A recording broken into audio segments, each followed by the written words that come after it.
Howdy, y'all.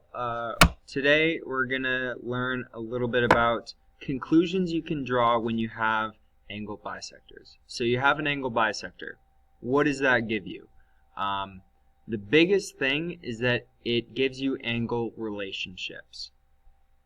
So here I am in the Unit 1 Topic 3 notes.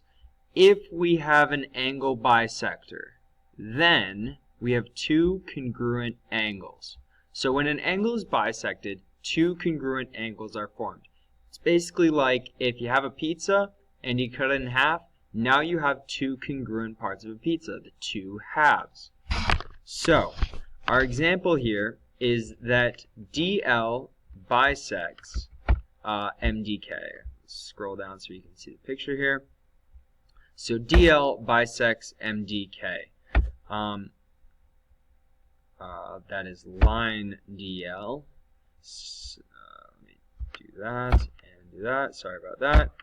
Okay, here we go. Alright, so line DL bisects angle MDK. So we have this angle MDK, and DL bisects it. It cuts it in half. So if the measure of angle MDK is 102, this whole thing is 102 degrees, then we want to find the measure of one of these angles. So I'm going to just highlight here to make it easier for me to see what we're talking about. So this whole angle is 102.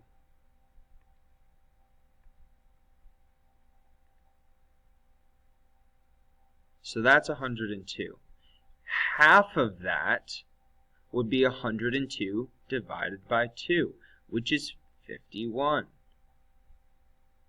That means this other piece is also 51 degrees. I should throw my degrees symbols on here.